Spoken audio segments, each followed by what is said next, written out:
Ngayon halos 60 pesos na ang palitan ng dolyar sa piso. Mataas ang gasolina. Pero napansin mo ba, parang mas mabilis nang maubos ang sweldo mo. Hindi naman nagbago ang sahod mo, pero yung presyo ng bilihin sa Pilipinas tuloy-tuloy ang pagtaas dahil sa inflation. Dati kaya pa ng sweldo mo ang isang buwan, ngayon parang kulang na. Kahit wala ka namang binago sa gastos mo. Habang tumataas ang gasolina, hindi mo lang napapansin, unti-unti ring nawawala ang value ng ipon mo. Ang video na to ay para sa kaalaman lamang, hindi personal na payong pinansyal. Affiliate products in the shelf below. Akala mo ba normal lang to? Hindi. May nangyayaring shift sa ekonomiya at kung hindi mo ito maiintindihan, ikaw ang talo. Sa video na to, ipapakita ko sa iyo kung paano mo isusurvive ang inflation crisis sa Pilipinas. Paano mo poprotektahan ang sweldo mo at paano mo palalakihin ang ipon mo kahit nasa 60 pesos era na tayo ngayon. Simulan natin sa pinakaugat ng problema, gasolina. Kapag tumataas ang presyo ng gasolina, hindi lang ito simpleng dagdag gastos sa mga may sasakyan. Dahil ang gasolina, ito ang nagpapagalaw sa buong ekonomiya. Kapag mahal ang gasolina, tumataas ang transport cost mula sa jeep, bus hanggang delivery trucks. Kapag tumaas ang transport cost, tumataas din ang delivery cost ng mga produkto mula sa palengke, grocery hanggang sa mga online orders. Ngayon isipin mo, lahat ng binibili mo, kailangan mo nang i-transport bago makarating sa'yo. Ibig sabihin, kahit hindi ka bumibili ng gasolina, bawat binibili mo may kasamang epekto ng gasolina. Halimbawa, ang gulay na binibili mo sa palengke, ang bigas na galing probinsya, kahit ang pagkain sa restaurant, lahat yan dumaan sa transport. At kapag tumaas ang gasto sa pagtransport, ipapasa yan sa'yo bilang customer. Kaya kahit hindi ka nagpapagas, nagbabayad ka pa rin ng gasolina sa bawat binibili mo. Dito nagsisimula ang tinatawag na inflation. Ang tuloy-tuloy na pagtaas ng presyo ng bilihin sa Pilipinas. Hindi ito isang beses lang. Hindi ito panandalian. Ito ay chain reaction na nagsisimula sa gasolina at umaabot hanggang sa pang-araw-araw mong gastos. At kung hindi mo naiintindihan ang chain na ito, mahirapan kang kontrolin kung saan napupunta ang pera mo. Ngayon pag-usapan natin ang sweldo mo. Pareho pa rin ang kinikita mo. Walang nagbago sa sahod mo buwan-buwan. Pero napansin mo ba? Parang mas mabilis na itong maubos. Dati kaya mong pagkasyahin ang sweldo mo sa loob ng isang buwan. May natitira pa minsan para sa ipon o extra gastos. Ngayon, parang kalahati pa lang ng buwan ubos na agad. Hindi dahil mas magastos ka. Hindi dahil may mali kang ginagawa. Kundi dahil mas mahal na ang lahat ng binibili mo. Yung dating 1,000 pesos mo, kaya pa ang grocery para sa ilang araw. Ngayon ilang items na lang, ubos na agad. Hindi bumaba ang sweldo mo, pero bumaba ang halaga nito. Ibig sabihin, pareho pa rin ang numbers na pumapasok sa'yo, pero mas maliit na ang tunay nitong value. Parang invisible na kaltas na hindi mo nakikita pero ramdam mo araw-araw. Hindi mo kailangan mawala ng trabaho para mahirapan. Minsan sapat na ang inflation para maramdaman mo yan. Habang tumataas ang presyo ng bilihin, unti-unting lumiliit ang purchasing power ng sweldo mo. At dito nagsisimula ang frustration ng maraming Pilipino. Yung pakiramdam na nagtatrabaho ka naman pero parang hindi ka umaasenso. Dahil sa totoo lang, hindi ka bumabagal. Yung pera mo ang nawawalan ng lakas. Ngayon ito ang mas delikado, ang ipon mo. Dahil kung ang sweldo mo ay apektado, mas tahimik pero mas seryoso ang epekto nito sa ipon mo. Akala mo safe ang pera mo sa bangko, nakikita mo pa siya, hindi nababawasan. Pero sa totoo lang, unti-unti itong nalulugi. Hindi dahil may kumukuha, kundi dahil unti-unting nawawala ang value nito. Bakit?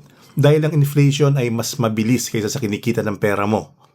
Halimbawa, kung ang pera mo sa bangko ay kumikita ng 1% kada taon, pero ang inflation naman nasa 5% o higit pa. Ibig sabihin, hindi talaga lumalaki ang pera mo. Sa katunayan, lumiit pa ang tunay nitong halaga. Hindi mo kailangan mawalan ng pera para malugi. Minsan sapat na ang hindi ito lumago. Parang ganito, may 100,000 pesos ka ngayon. Pagkalipas ng ilang taon, 100 pesos pa rin siya. Pero ang tanong, pareho pa rin ba ang kaya nitong bilhin? Hindi na. Pareho ang halaga sa papel, pero mas kaunti na ang value sa totoong buhay. At dito nagkakamali ang karamihan.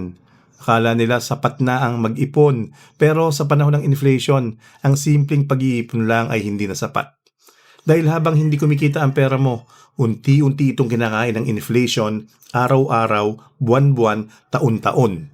Sa madaling salita, kung hindi mo pinapalago ang pera mo, unti-unti mo itong pinapaliit. Ang unang strategy, protect your sweldo. Ibig sabihin, huwag mo lang basta gastusin ang pera mo. Kailangan mo itong i-manage ng mas matalino. Sa panahon ngayon, hindi sapat na kumikita ka lang. Kailangan marunong ka ring humawak ng pera. Dahil kahit malaki ang sweldo mo, kung hindi mo ito minamanage ng maayos, mauubos at mauubos pa rin ito. Ang unang step, prioritize needs over wants. Ibig sabihin, unahin mo ang essentials, pagkain, bills, pamasahe at mga basic needs.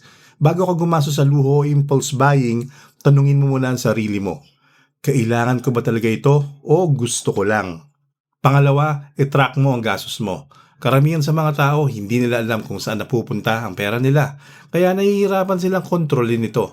Pero kapag nakita mo kung saan napupunta bawat piso, mas madali mong ma-adjust ang paggastos mo. Hindi problema ang maliit na sweldo.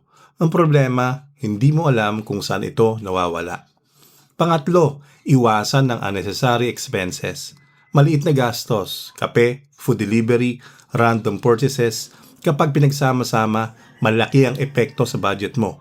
Hindi ibig sabihin na titigil ka ng gumastos, kundi magiging mas intentional ka sa bawat gastos. Sa panahon ng inflation, ang disiplina sa gastos ay hindi option, kundi survival skill. Pangalawa, protect your ipon.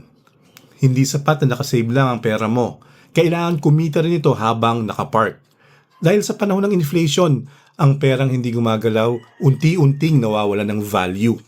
Huwag mong hayaan na nakapark lang ang pera mo sa savings account na halos walang interes. Kailangan mong ilagay ito sa mga instruments na kayang makipagsabayan o mas mataas pa sa inflation.